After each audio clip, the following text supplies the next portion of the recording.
Hello everyone. In this video we're going to be solving a geometry puzzle with calculus flavor. So we do have a circle with radius 1 that's tangent to the x-axis and the parabola y equals 2x squared at x equals a. We are supposed to find a. Okay, so the x-coordinate of the point of tangency, in other words. So at this point you may just continue to watch the video or pause it and give it a try. All right. So we're gonna start by making some connections, and to make it a little easier, I kind of marked those points. So let's go ahead and get started.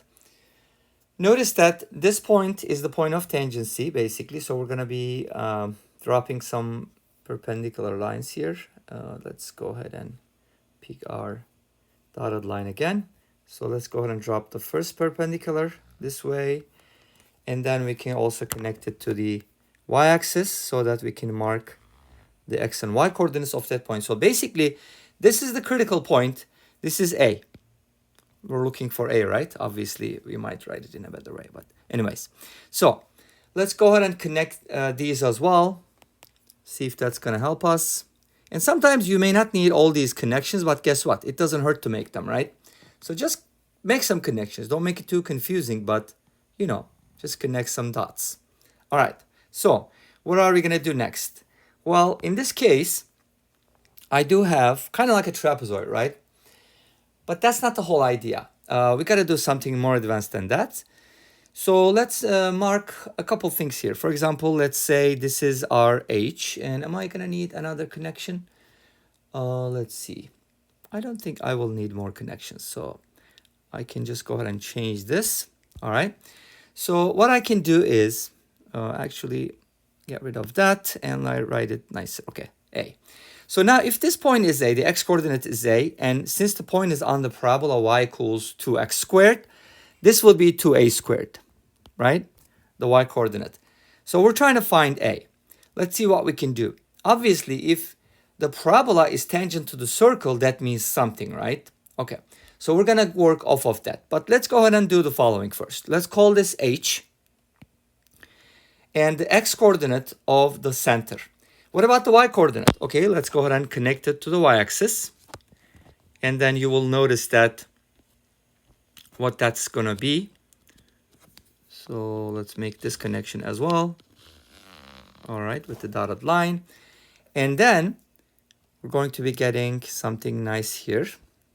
Okay, so what is the y-coordinate of the center, right? Since the circle is tangent to the x-axis, it's supposed to be r. So the center, the coordinates of the center is going to be basically h comma r, which is nice because that's going to help me write the equation of the circle.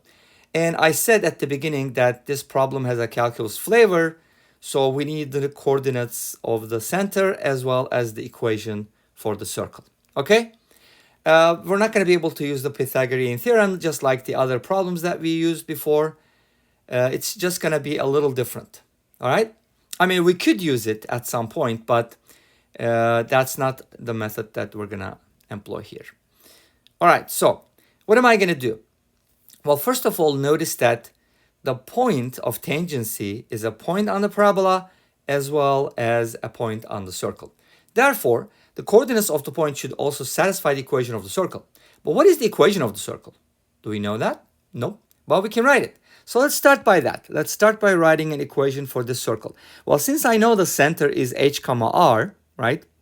It's going to be x minus h squared plus y minus r squared equals r squared. Awesome.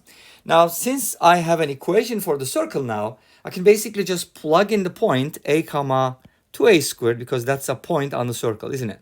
Okay. That's a point of tangency, therefore that's a point on the circle. So it should satisfy the equation, or the equation should satisfy the point. All right, x equals a, so I'm going to plug it in like a here. And then the y value is going to be 2a squared. Awesome. If you expand this, you're going to get rid of r squared, so on and so forth, but that's not super important at this point. Okay? Now, this gives us a nice equation, doesn't it? Okay, it does. Cool. But we're going to make it cooler. We need to make it cooler because, first of all, what is r, right? Well, we do know the value of r, by the way. Yeah. Yay. Great. So it says in the problem, that's why we need to read this problem carefully, right? It says a circle with radius 1. So r equals 1. Awesome. So one variable down. What about a and h? There are two variables. So what I need to do is I need to associate a and h here somewhat, right? How am I going to do that? Well, let's go ahead and replace r with 1 first. Let's make our equation look a little simpler. So if r equals 1, then my equation is going to look a little nicer than this, right? Okay, awesome. So this is my equation, but I still have another unknown, which is h. So we have to find the relationship between h and a. What was I saying? I was saying that since this is a point on the circle and the parabola, then we can plug in the coordinates, and we did. So this is one equation we are getting. What is the second equation we need to use? All right, so this is my first equation. I do need another one, okay? Well, that equation is gonna come from calculus. That's why I said this problem has a calculus flavor. Now, let's see what happens. If a function is tangent to another function, what can you say? That means they have a common tangent at that point, right? A straight line. In other words, they will have a common tangent, meaning that the slope of the tangent at that particular point is going to be the same for both of these functions, correct? So you can basically draw a tangent that is common to both of these, and then the slope of that tangent is going to be the same. So what is the slope of the tangent? It is the first derivative at that point, right? So here's what we're going to do. We're going to start with the parabola because it's easier. The equation of the parabola is 2x squared. I'm going to differentiate it, right? When I differentiate 2x squared, as you know, the power rule, bring the 2 down, multiply by the 2 in the front, that's going to make 4, and then bring the power down to x. Okay, cool. So the derivative of 2x squared is 4x, but I need to plug in, so to find m tangent, let's call that m sub d, I need to plug in the x value. And the point of tangency is a, remember that? A comma 2a squared. So I need to plug in a for that. So the slope of the tangent is going to be 4a at that point. Beautiful. So this is the slope of the tangent from the parabola's perspective. What about the circle's perspective? So I do need to differentiate the equation of the circle. But guess what? You don't have to go into radicals and do something crazy here. We can do an implicit differentiation, right? Take that equation, take this equation, and just differentiate. How do you differentiate? Differentiate everything with respect to x. So this is going to be 2 times x minus h plus, this is going to be a function of x, which is y, or you can call it f of x or u. So bring down the 2, reduce the power, but don't forget to multiply by the derivative of y, which is by chain rule. And the derivative of r squared, because r squared is a constant, as you know, it's 1. The derivative of 1 is 0. Beautiful. Now, in this equation, I have the derivative of y, which is y prime. What I can do is I can just go ahead and solve for that. I can divide everything by 2. And then I'm going to be getting something like this. Y prime multiplied by y minus r is equal to what? If I subtract it, it's going to be h minus x, the opposite of x minus h, in other words. And then from here, y prime is going to be h minus x divided by y minus r. Now, this might look a little complicated because, as you know, it has a lot of variables. But guess what? We're going to plug in some values here. So the derivative evaluated at x equals a is going to be found in an easier way. So, but remember that this is an implicit differentiation situation. So we're not just plugging in the x value, we're also plugging in the y value. So what are those? Well, the tangent is at a comma 2a squared, as you know, right? So I can just go ahead and replace h. Well, h is unknown. So x is a, and then y is 2a squared. And remember, the radius is 1. So that's going to be my slope of tangent from the circle's perspective. Awesome. Now guess what? These two have to be the same because the parabola is tangent to the circle, or the circle is tangent to the parabola. So what am I going to do next? I'm going to set these equal to each other and get a beautiful, beautiful equation. All right, cool. Let's do that. H minus a divided by 2a squared minus 1 is equal to 4a. Beautiful. Now I can go ahead and cross multiply. H minus a is equal to 8a cubed minus 4a. And then I can just add a to both sides. And h is going to be 8a cubed minus 3a. Awesome.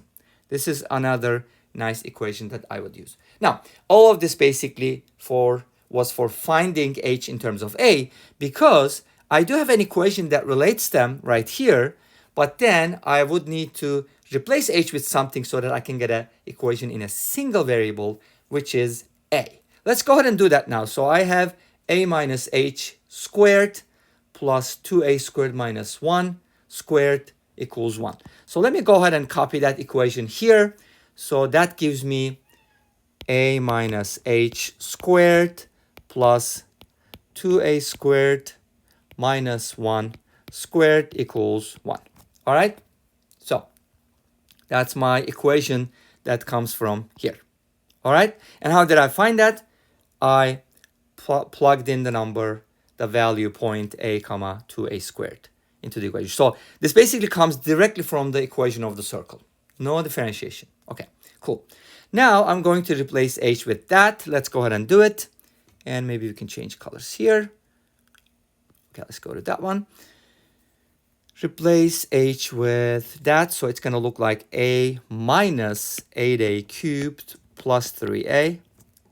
That's going to be squared plus 2a squared minus 1 squared equals 1. Okay. And then I should be getting 4a minus 8a cubed squared plus 2a squared minus 1 squared equals 1. Okay, cool. Now, this might look like a very confusing equation, or it may look very hard to solve. But guess what? One of the good news is that you're going to get 1 as a constant, and that's going to cancel out. Beautiful. And we have more good news on the way coming up. So stay tuned. Okay. So let me go ahead and factor this expression. So what I can do is I can actually take out a 4a, which might make it a little easier to, I think, square. So I can write it like this, right? Then I can square them separately. I can square this, and then I can square that. Awesome. And I can just expand this. So it's going to be 4a to the 4th minus 4a squared plus 1 equals 1. Let's go ahead and expand this, but maybe let's just simplify it first. 16a squared multiplied by 1 minus 4a squared plus 4a to the 4th plus 4a to the 4th minus 4a squared. And I can actually get rid of the 1s already, and I'll get a 0. Beautiful. Let's go ahead and distribute this, and let's see what we get from here. 16a squared minus 64a to the 4th power plus 64a to the 6th power plus 4a to the 4th power minus 4a squared equals 0. A lot of 4s, so you can go ahead and divide everything by 4, but let's go ahead and simplify first by adding like terms. Let's see, I have 64a to the 6th, that's by itself, right? And then I have negative 64a to the 4th plus 4a to the 4th, that should be minus 60a to the 4th power, right? And then, what else do I have? I have 16a squared minus 4a squared, that should be 12a squared. Awesome. Now, the greatest common factor would be 4a squared. Let's go ahead and take that out. If I take out 4a squared, something nice is about to happen. Okay. Let's see what happens here. We get 16a to the 4th minus 15a squared plus 3. Awesome. Everything is awesome, right? Okay. So, what does this mean? Well, this means that a equals 0. Nope, it's not going to happen. So that's not acceptable. A equals 0 is a solution, but unfortunately, we're not going to accept that. So our solutions are going to come from here. That's a quartic, but at the same time, it's what's called biquadratic, maybe? Okay, so it can be turned into a quadratic by substitution. So I'm going to replace a squared with, let's do u this time. Okay, I think we used y another video. So what am I going to get from here? 16u squared minus 15u plus 3. You see, all these problems, after all these manipulations in calculus and so on and so forth, they just turn into a quadratic. Isn't that awesome? Well, it's not always like that, but at least for some of these problems. Okay, so we do have a quadratic. Let's go ahead and solve it. Is it factorable? Okay, here's how we can check. There's something called X method. I think I kind of mentioned it in the comment section in the previous video. So you can multiply 16 times 3, which is 48. And then 48, you put that here, and you put the negative 15 here. Maybe we can do this X method in another video with examples. But anyways, just a quick overview. And then we can look for numbers whose product is 48 and whose sum is negative 15. If they don't exist, then we don't have rational solutions. Okay. Anyways, let's just proceed with the quadratic formula, because you're going to notice that we don't get rational solutions here. Okay, cool. So what is u? U is negative b plus minus the square root of b squared, right? B squared is going to be what? 225 minus 4ac. That's going to be 192, because 4 times 16 is 64. 64 times 3 is 192, all over 2 times a, which is 32. Okay. 225 minus 192 is equal to 33. Awesome. That's why we don't get rational solutions, because 33 is not a perfect square. Okay? 33 is not a perfect square, so we're kind of stuck with this. Okay, fine. Not a problem. Now, both of these solutions are positive, right? You know them from Vieta. We don't even have to check.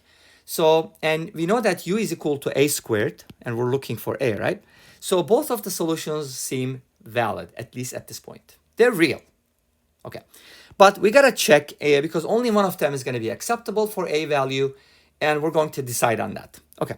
So what happens if a squared equals this guy here? Okay. From here, you take the square root of both sides. Obviously, we're not going to accept the negative solution, so we're only interested in the positive solution. And the way I can do this is basically I can just square root the top, and the bottom is going to be 4 root 2. Awesome. This is one of the solutions.